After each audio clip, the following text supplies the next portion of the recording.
Oi, gente. Nesse vídeo a gente vai falar sobre módulos, mais especificamente como que a gente pode criar nossos próprios módulos. A ideia de módulo em Lua é muito similar à ideia de biblioteca em C ou de pacotes em outras linguagens. Em vez de você ter todo o seu projeto em um arquivo .lua, você poder quebrar ele em vários códigos e assim reutilizar partes do código, organizar melhor seu projeto e por aí vai. Para poder explicar aqui, eu fiz uma aplicaçãozinha que usa uma estrutura de set. Então eu criei esse arquivo set.lua, que ele vai definir várias funções úteis para essa operação, para essa estrutura de set. O set é simplesmente o conjunto em inglês, né? Então é o objeto matemático conjunto. Ele é uma estrutura que não tem ordem, né? Então, se eu pego, por exemplo, um set que é 6, 2, 3, 1, se eu mudar ele para 1, 3, 2, 6, continua sendo ele mesmo, né? A ordem dos elementos não importa. E também não posso ter elementos repetidos, né? Então, num set você não pode ter duas vezes o mesmo número, por exemplo, porque o set ele apenas fala se o elemento pertence ou não, né? Ele não analisa a repetição. Tem vários jeitos de fazer a sintaxe nos módulos.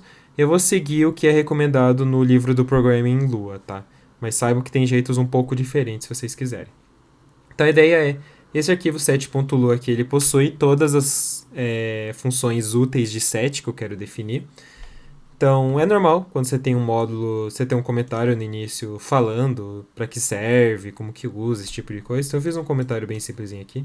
Resolvi fazer tudo em inglês, que senão ia ficar parte do código em inglês, parte em português, ia ficar um pouco difícil de entender. Eu fiz função, por exemplo, que vai criar um set baseado no conjunto de valores, vai copiar, vai analisar se um é subconjunto do outro e por aí vai. A sintaxe legal de usar então é, você vai colocar local para todas as funções, todas as funções vão ser locais. Quando você faz isso, elas não podem ser acessadas de fora do módulo, tá? Então, qual que é a ideia? Todas as funções por padrão só podem ser acessadas dentro desse arquivo .lua. E daí depois a gente vai definir quais podem ser usadas fora. Isso é útil para quando você quer fazer uma função que não é para ser usada fora desse módulo. Ela é uma função interna do módulo para facilitar a compreensão, o uso e tudo mais. Então, tudo por padrão vai ser local. Daí, no final aqui do arquivo, a gente vai definir uma table global, então note ela não é local, que ela vai ter as nossas funções que podem ser acessadas fora do módulo. Porque, lembrando, né, em Lua, a única estrutura usada, né, a principal e única estrutura é a table. Então, módulos, na verdade, são tables. Então, aqui o set vai ser uma table, e daí aqui simplesmente eu vou fazer a chave, sendo o nome da função de fora do módulo. Então, quem for acessar o módulo vai usar o termo que está na esquerda do igual, e o termo à direita é a função definida aqui, né? Claro, normalmente você vai botar tudo igual, mas nem sempre. Por exemplo, eu fiz uma função para printar set.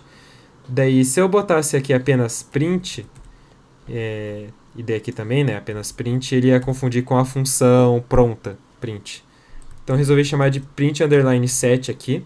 Agora a chave tudo bem, a chave eu posso escrever aqui print. Então, de fora, aqui do set.lua, você pode simplesmente usar o termo lua, o termo print, desculpa, em vez do termo print underline set. E daí no final você escreve return set. Esse return não é obrigatório, mas é bom colocar porque deixa mais claro que é um módulo, tá? Então assim é a sintaxe, né? Todas as funções você chama de local. No final do arquivo você cria uma table, que inclusive essa table vai ser o nome, né, do módulo. E daí aqui você vai botar as chaves e valores, né? Os valores sendo o nome das funções dentro do módulo, a chave como você vai nomear eles fora do módulo, e daí o return aqui no final. Daí para acessar de fora você vai usar essa funçãozinha require. Essa require vai simplesmente pegar essa table, em resumo. Então aqui require, o nome do arquivo sem o ponto .lua no final, então nesse caso é apenas set, e daí você guarda isso numa variável. Então essa variável é basicamente essa table.